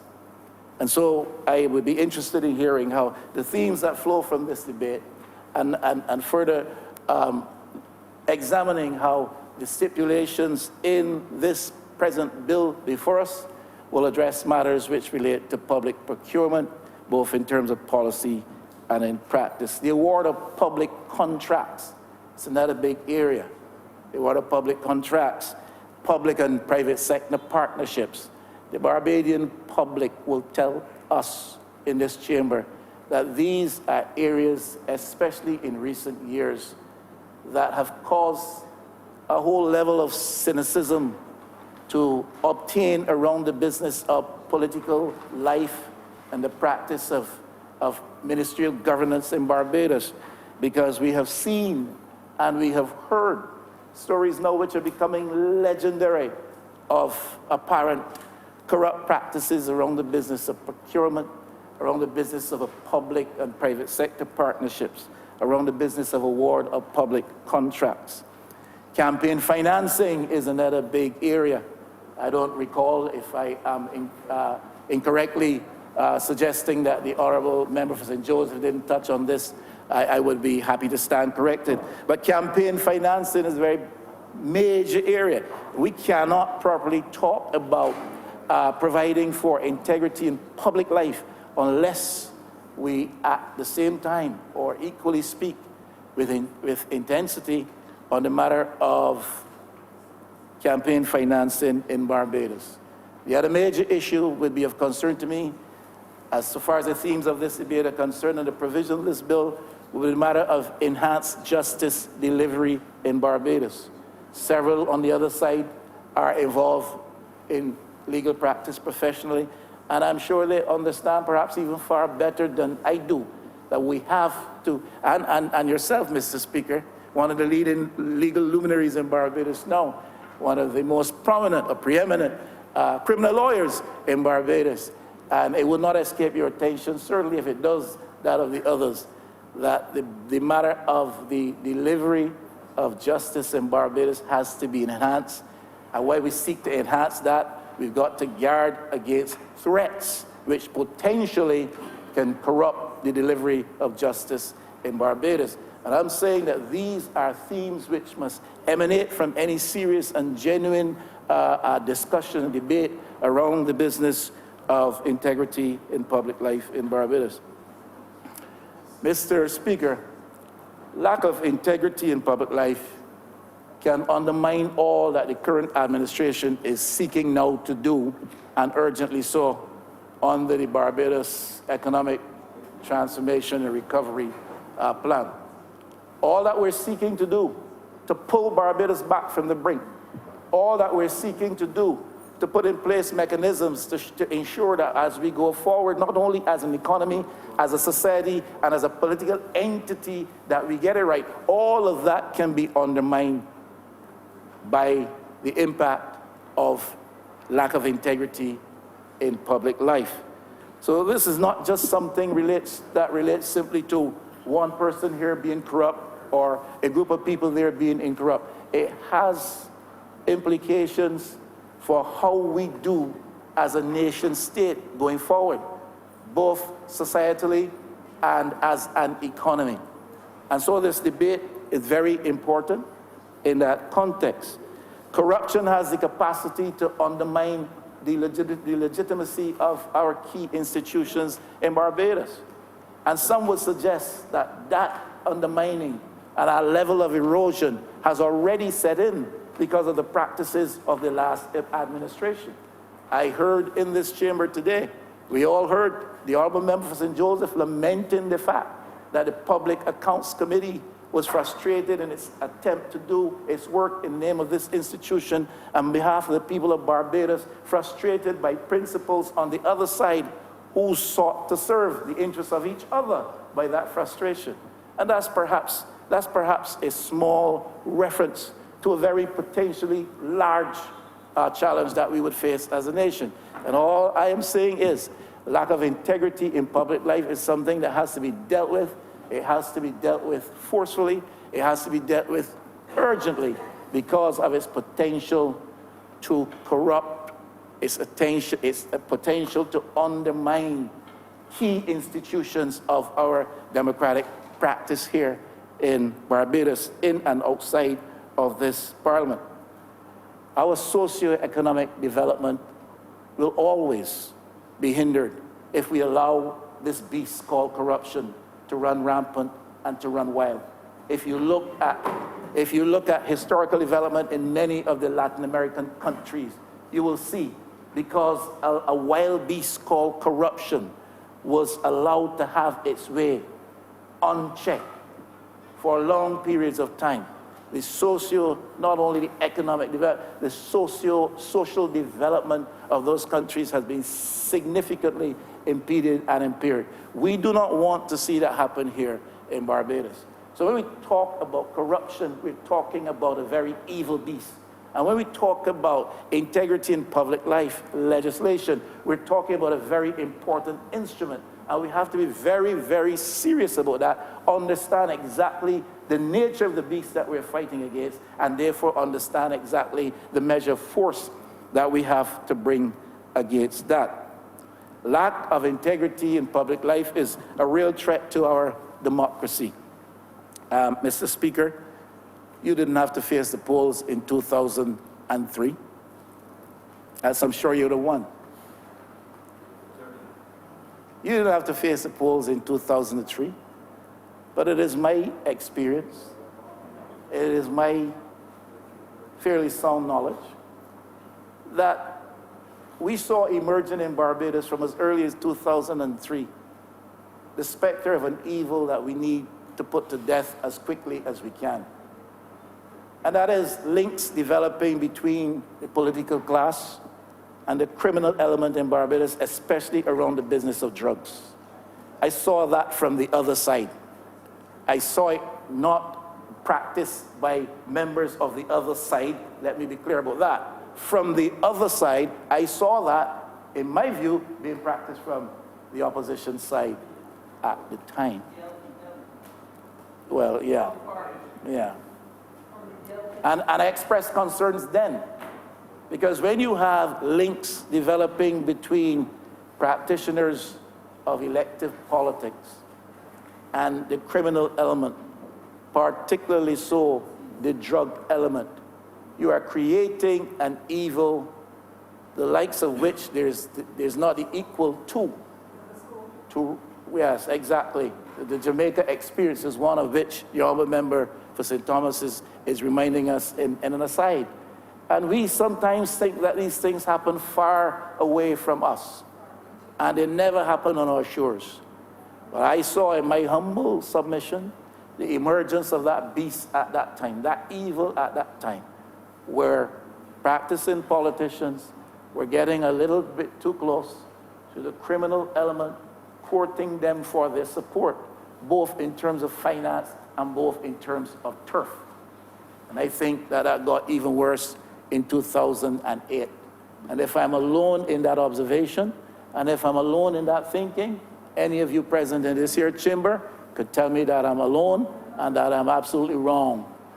Well, it will not stop me from my view or from saying that. And we've got to be careful, for when politicians look for financial support and turf support from elements which are illegitimate in their endeavors and whose only aim is to make sure that their cartels and their interests and their turf is protected and enhanced and enlarged, then we are in serious, serious danger. It is a bad thing for politicians to be in the pockets or in the hands of legitimate businessmen. That is a bad thing. It is an absolutely worse thing for politicians to be on the paid roster of those who are criminally bent and whose only interest is to enlarge themselves at the detriment of the Barbadian community, and so by so doing, corrupt our democratic institutions. Our democracy stands to suffer unless we correct those things. And ours, Mr. Speaker, is a representative democracy. It is a representative democracy. And therefore, those who come here in the name of the people who elected them. All of us. I come here in the name of the people of St. Michael West, Mr. Speaker.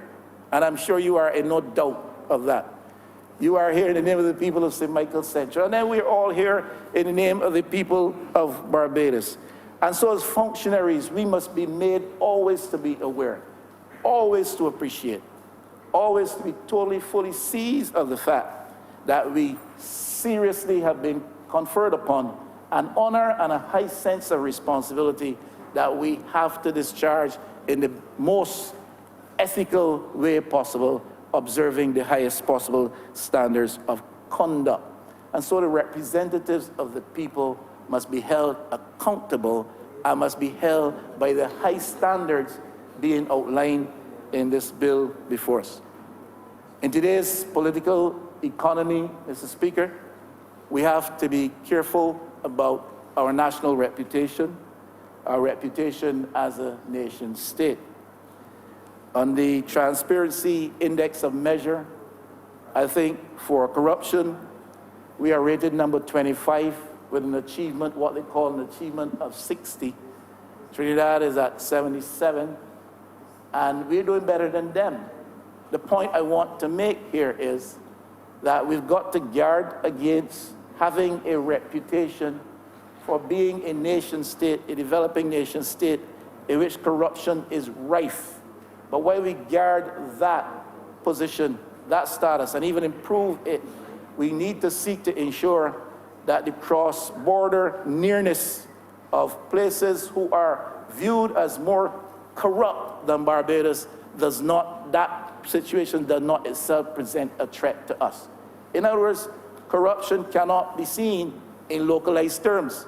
Corruption has to be understood in terms of its potential to reach across borders, and persons from across borders reaching into our jurisdiction to perpetuate their acts of devilishness and to perpetrate criminal activity.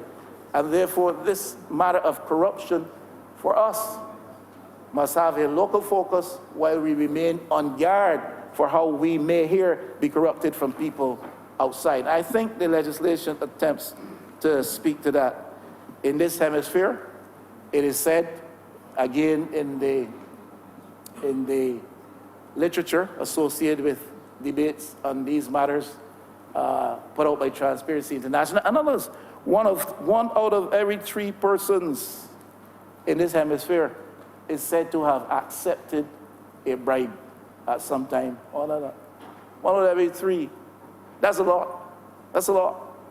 We know stories of what obtained at ridiculous levels in our neighboring state of Trinidad. We know that.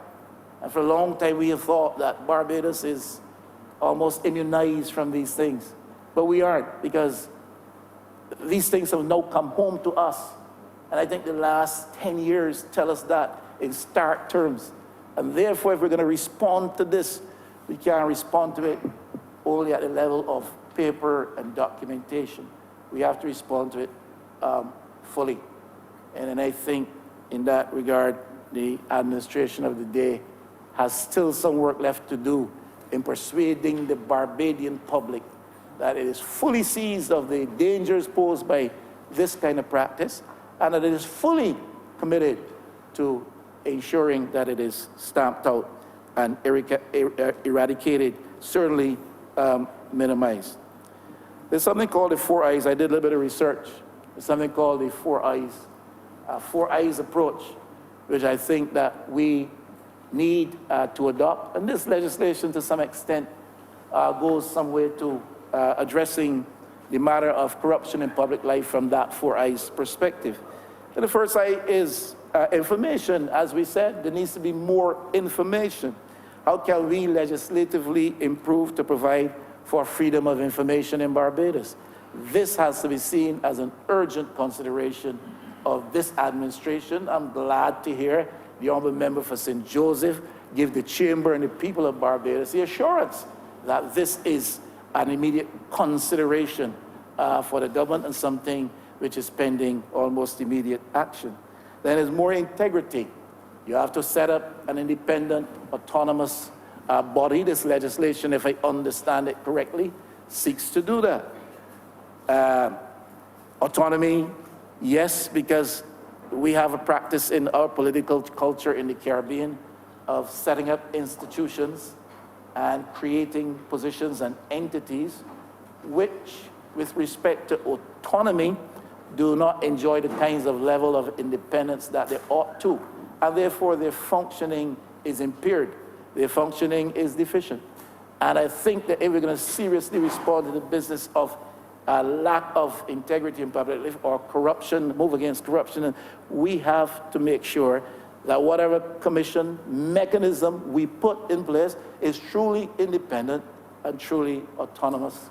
The structure of the Integrity Commission being identified in the schedules here suggests that that is the thinking of government, and therefore it is to be applauded. I believe more scope has to be found for citizen participation beyond those ultra-formal institutions that we may put in place through this Parliament and by other means. I believe that citizen participation in mechanisms which give oversight, mechanisms which provide for accountability to be had from functionaries, this needs to be better encouraged. I believe that that type of legislation, that type of mechanism is a corollary to this type of legislation which enshrines the Integrity Commission. Insofar as the justice system in Barbados, I have alluded to this already in this term of Parliament, one of the earlier sittings, Mr. Speaker. We have, if we are talking seriously about addressing corruption and eradicating it, we have to see how we can strengthen, make more transparent and our judicial policies and practices relative to the judiciary. Now, we still, in my view, need to look at the legislation that governs the appointments of judges and our Chief Justice. I say again, when this administration was in opposition, it railed against the present legislation with respect to that matter for long years. It came to office for 14 years. It did nothing to effect a change. It is back in office now with larger numbers, 29 persons. Some people suggest 30, erroneously. And therefore, this administration should feel a huge sense of obligation to address that matter. We have to strengthen and make apparent make transparent those judicial systems, making them more effective. And with respect to corruption, we've got to make provisions in this legislation clearly speak to the matter of cross-border reach for the purpose of prosecution and for the purpose of punishment. And of course, those who are better blessed with legal minds and brains could better advise us as to where we need to go with respect to that. But we cannot see, when it comes to corruption, Barbados as a 166 square mile entity. We have got to see the scope potentially for corrupt initiatives which might start on the other side, but which might target Barbados at every level, whether it is at the level of the political, the level of the judicial, the level of the public service, or the level of private business. And then the third eye is impunity. There must be less impunity. Now, again, I have to ask the question. Now, we know who will have to pay for us to get out of the mess that Barbados is in today. We know who will have to pay for that. That is clear. We're all going to have to pay for a mess created. But I repeat the question. Who is going to pay for bringing us into this mess in the first place? I am encouraged by the voice of the Attorney General today with respect to that, which is not threatening, but promising serious scrutiny and action about the deeds or misdeeds of those who led us to this sorry pass. But I hope it goes beyond the level of threat and goes beyond the level of promise. And Barbadians are waiting with bated breath to see what actions this government will take to deal with those who may have brought us to this mess, if any criminal effort attended their actions while in office at the time. And then fourthly, there must be less indifference. We can't just pay lip service to this thing. And I encourage every member over on the other side to, with full heart and full voice and with firm hand, sign on to any effort to stamp out corruption at any level in Barbados. This legislation, in part, this legislation, I believe, should be part of a suite of legislation that addresses campaign financing. Now, we need campaign financing in Barbados. Some who are allegedly educated suggest that we don't need that. Now, I do not know how they derive that brand of wisdom. But we need campaign financing for some very important reasons, and not take the time to explore all the reasons that constitute that need in my view, but just a couple, a few. We need to be able to protect the integrity of the party organization in Barbados. The integrity of the name of the Barbados Labour Party has to be protected. The integrity of the name of the Democratic Labour Party has to be salvaged. The integrity of the name of any of the other political parties in Barbados that offer themselves to the public in the future has to be protected. And so it is in the interest of this administration to make sure that we have campaign financing. From a former life, I know that it has come up at the level of our conferences. I do not know what has happened beyond that. But that is something that needs to be brought forward or brought up to the top of the agenda and must be dealt with in the interest of the political party organizations. I believe that with all my heart. We need campaign financing to ensure equity in the system. It can't be a case of all men are equal, but some are more equal than others. There has to be equity in the system. Those who are poorest among us must feel that they have the privilege too of contesting and contending for high office in Barbados, so long as they have the heart and the head to give that service. Their hands must be accommodated too. And you can't simply have a situation where certain folks, blessed and highly endowed with a measure of this day's wealth, and I do not mean to attract at this moment the interest of the member for Christchurch West. I see he's looking this way. It was not my intention to attract his attention at this time. But you know, there's a saying, who the cap fits, let him wear it.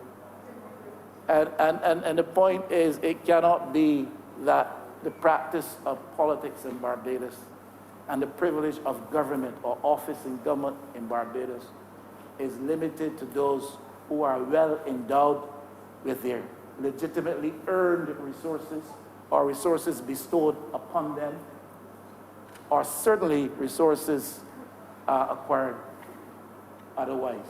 It must be that those who do not have the endowments of material wealth have a feeling that they can aspire to high office in Barbados because there is a level playing field.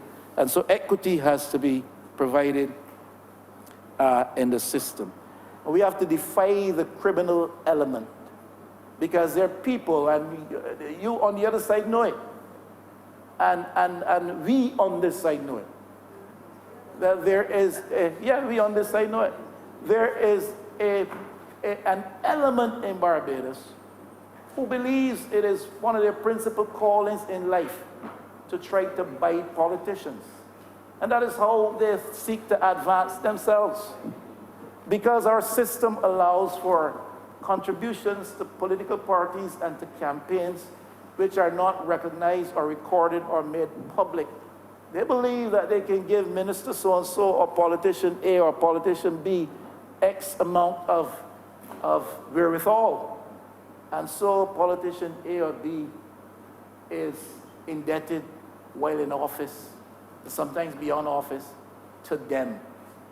And therefore we have got to defy that criminal element, and we've got to nullify their intent to corrupt politicians and own politicians, and thereby own the process and get the benefits. And campaign financing will help for that. And if we're serious about integrity legislation, campaign financing cannot be far behind.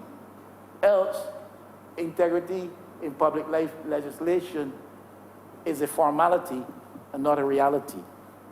And we've got to address that. And then I offer humbly this word of advice to the other side. Barbados Labour Party has been the champion for the cause of democracy in Barbados.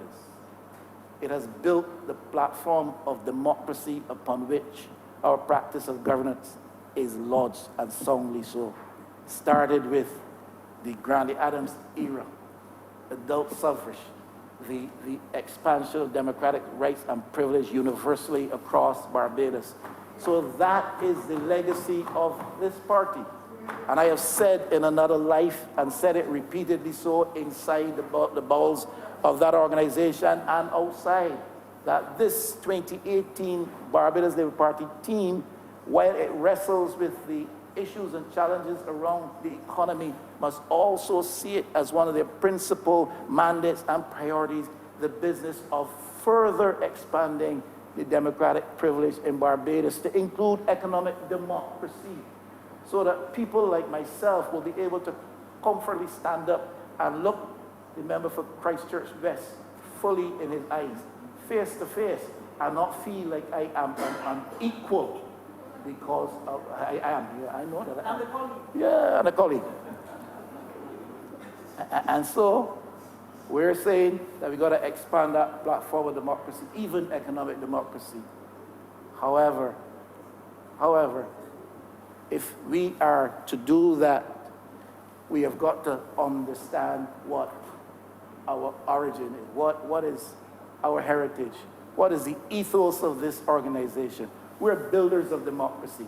And the day we would have as a parliament, and the day you would have as an administration, introduced and passed in this parliament legislation for campaign financing, you would have built another plank in that platform of democracy. And I humbly offer that word of advice and invite your urgent attention to that as a matter.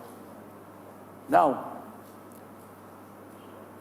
too long we have been enduring a situation where the tales of corruption around procurement, award of contracts, those tales, those legends have been myriad. We need to move to having a contractor general in Barbados. Many voices in public for many a year now have been calling for that. And this administration needs to consider whether or not we can go there. Now, there are some people who, advisedly, in my view, suggest that matters of procurement and stuff should be otherwise than the responsibility of elected officials. I don't support that. When you're elected to the Parliament of Barbados, and by process you are appointed to an office of ministerial administration of function, it is your responsibility to be the principal, in my view, in ensuring that these matters are pursued. So award of contract, in my view, should remain the purview of, ultimately, of elected officials. But we need a monitoring mechanism. We need an oversight mechanism. We can improve by providing for the position of contractor general. Give us the capacity to review and to monitor and to investigate matters relative to the award of public contracts. We need to ensure compliance with the terms of those contracts. We need to ensure that the culture of deficiencies obtaining around those contracts after implementation is curtailed. I remember very well, there's some things I never forget. I remember very well the Honourable former Prime Minister David Thompson stood in this place and said cost overruns will be a thing of the past in Barbados. I remember the Honourable John Boyce, Minister of Public Works at the time, I think, or Health, whatever he was. He is no longer anyhow, so that's immaterial. He stood in this chamber and said cost overruns will be a thing of the past. And they were talking with reference to the highway expansion and the contract that the Barbados Labour Party was going into at the time. And what have we had since? What have we had since? Cost overrun after cost overrun after cost overrun. Where there's a water authority building, a sanitation authority building, a St. John Polyclinic, a cost overrun after cost. I'm saying that we need to have a contractor general, the office, set up such that these things can be monitored, can be reviewed, and that the deficiencies that lead to inefficiencies in the system can be taken out, because cost overruns constitute a tremendous burden to the taxpayers of the country, and often an unplanned burden to the taxpayers of the country. We need to ensure the absence of impropriety and irregularity. We operate in a cultural context where many of the principal functionaries of government are known in a social friendship, social relationship way to people operating in the private sector, who will tender for contracts of supplies and contracts of services. But they're known to you, sometimes they're your neighbors. They're our friends, and nobody is suggesting that that shouldn't be. That is the small context culture in which we live, that you know the principals of this company who are bidding for this contract, and you play dominoes with them, or you drink at their house front. This thing happens. And all I'm saying, in the interest of propriety, transparency, and regularity, in the interest of ourselves, We need a kind of campaign financing mechanisms that will enable the Office of the Contractor General, I said campaign, we need the Office of the Contractor General functioning in such a way that these things can be monitored and can be reviewed. We need to endow him with a strong power of punitive action. Sometimes we set up institutions, we create lions without teeth. We call institutions into being which have no teeth. You know, it's a dog that can bark but not bite. And the Public Accounts Committee in the last and recent years amounts to just about that. Barking, but no bite, because public servants can say, I'm sick, I'm sick, I'm sick, sick 15 times for 15 straight weeks. I don't know, I'm sick. What can you do? What can you do? Wait till you get into government and send them home?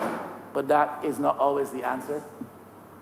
That is not always the answer. And so we need an office, officials, functioning in such a way that they have teeth and they can take punitive action. The Office of the Auditor General, we heard shared with us today from the Speaker himself, Honourable Speaker himself. He's in receipt of the report of the Auditor General. But it is a report that will come. It is a report that will be debated by us, outside of here perhaps. It will be debated by John Public and Jane Public. And people will have eyebrows raised. And then after a while, after 9 days, the report will sit somewhere. That's the practice. That's the culture. That is the history. We need an Auditor General who has teeth. We need to empower the Office of the Auditor General. We need to insulate that office from interference by any political functionary, no matter how high a level. And we need to grant to that office powers of referral to the Director of Public Prosecutions. Doing a report and having it laid in Parliament is fine. But if your findings suggest that there's ill amiss here, and that amiss is criminally amiss, then have the power and authority to refer it to the Director of Public Prosecutions. And if we're serious about anti-corruption and integrity in public life, this, I believe, is where we ought to be going. Mr. Speaker, with your leave, let me just make a few references to some of the specificities of the legislation. Persons in public life are clearly identified. Persons in public life are clearly identified. That includes, of course, ministers and members of Parliament and members of the House Assembly and members of the Senate. It includes public servants at certain levels. It includes magistrates. Strikingly to me, and I really would like to hear this question addressed, it does not include judges. I do not know why it does not include judges, but we include magistrates. We include ministers, members of both houses of Parliament. We include their spouses. We include their children to a certain extent. We include public servants at a certain level and magistrates, but not judges. And I don't understand why judges, sorry? That's precisely the point. I remember for St. Thomas, you were speaking. But she's making a factual statement that they can get corrupted too. And that's the point I am making. Why is it that we have not included judges in the list of these persons who are identified as serving the public, recognizing that they too potentially are subject to corrupt initiatives on behalf of other wrought by others, and therefore should be captured in this. Now, justice is one of the principal planks of our democracy, and the judiciary, if not now corrupted, and I have not heard anything to suggest that it is, and that's not what I'm saying, but if not now corrupted, potentially is a target for corruption, because criminals and some business people are becoming more and more unscrupulous and more emboldened as to who they seek to target. Now, secondly, Mr. Speaker, on the composition of the commission, now it says in terms of how the commission is made up, that there are some persons who are appointed by the Governor General after consultation with the Prime Minister and the Leader of the Opposition. There are some persons who are appointed by the Governor General after consultation with specific groupings. In the case of the composition as provided for in the legislation calls for an accountant of some years' experience to be a part of that commission. And the Governor General makes that appointment of that accountant of some years' experience to the commission after consultation with one of the accounting bodies in Barbados. Now, there's also a lawyer of some years' experience, and the Governor General makes that appointment of that lawyer of some years' experience to that commission after consultation with a bar association. But then it says there's to be a member of the clergy, and the Governor General makes that appointment after consultation with the Prime Minister and the Leader of the Opposition. Now, the Leader of the Opposition and the Honourable Prime Minister, substantive or acting, does not know better what obtains in clerical circles than those who are members of the clergy. So I don't see why the Leader of the Opposition is being consulted on an appointment to the clergy, and the Prime Minister is being consulted on an appointment of the clergyman to sit on this commission. It seems to me there's a disparity in how you view. You've got the Barbados Christian Council in Barbados. You've got the Barbados Evangelical Association, the two leading clerical associations in Barbados, ministerial associations in Barbados. They're credible, they are registered, they've been doing a lot of work in Barbados, and I believe, humbly, I suggest, if the Governor General is going to consult on an appointment from among the clergy community in Barbados, that consultation should be had with the clergy associations, as with the law bar association, as with the accounting association, and that we should not have this seeming difference. It stands to seem to signal to me that you have an insufficiently high regard for the members of the ministerial community in Barbados. I sincerely hope that my recent actions would not have contributed to that.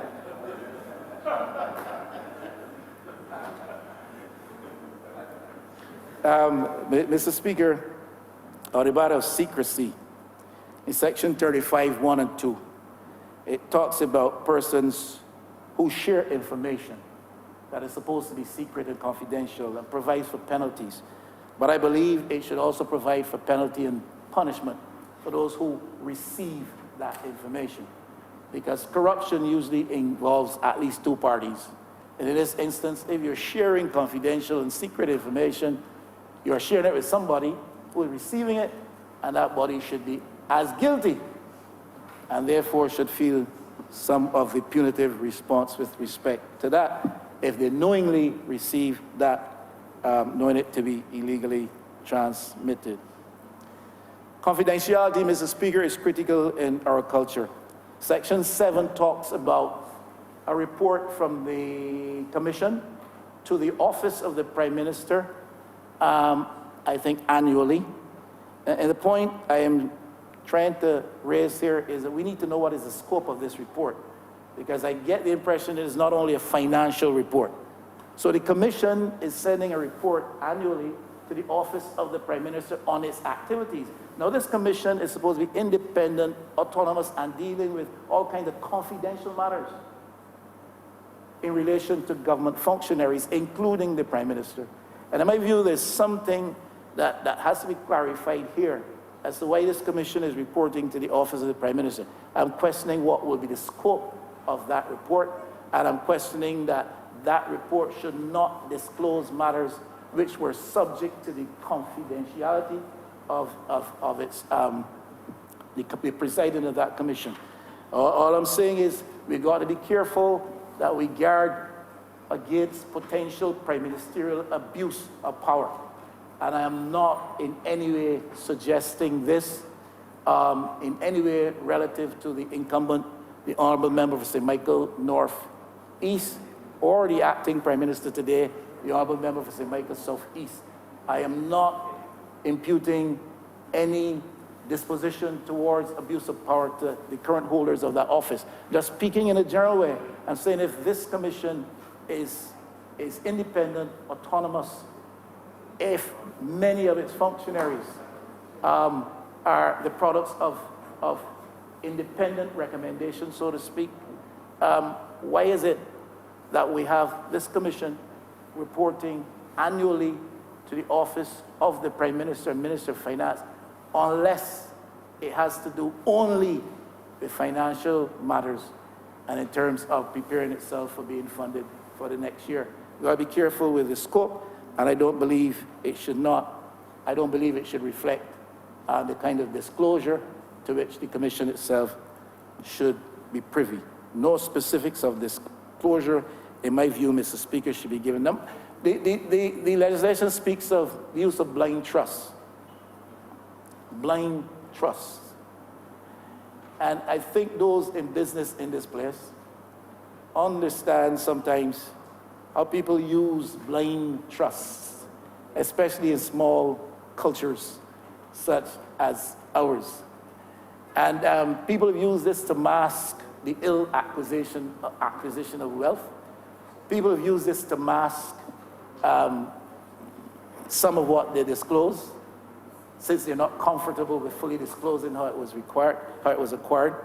And I'm just concerned that we be careful to ensure where we provide for the use of blind trust, that we do so in the context that obtains in places like the United States and the UK, where there are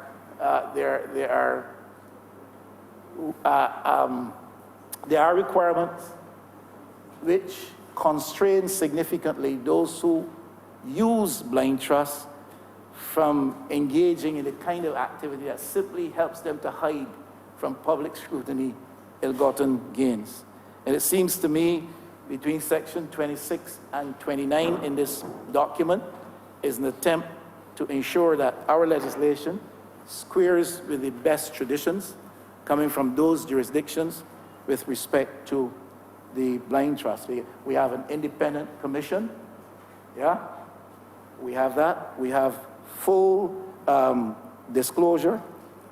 We have the oversight of the commission, and we have provisions for penalties and for investigations and that type of stuff. All I'm trying to say at the end of the day, Mr. Speaker, is that I acknowledge with optimism the attempt by the government to address the matter of corruption and to provide for anti-corruption platforms and to facilitate integrity in public life legislation. My simple submission after all of that is that there's some things we must further seriously consider that should be a part of this legislative platform. Some of those things are urgent and we need to go there, and that we've got yet, in my view, to fully persuade the public that we are serious about this effort, and you've got to explain your thinking as to why those fines were dropped from 500,000 to 20,000, 250,000 to 10,000. And unless you do that, there will always be a question. Perhaps if the bill could have come here and that had been not observed or not allowed outcry being made against that, it would have gone through. Because certainly it must have been seen by those on the other side. Mr. Speaker, I thank you for your indulgence in terms of time in addressing the measure before you.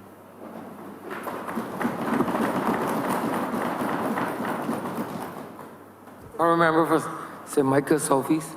Mr. Speaker, I beg to move the suspension of the sitting until 2:05 p.m.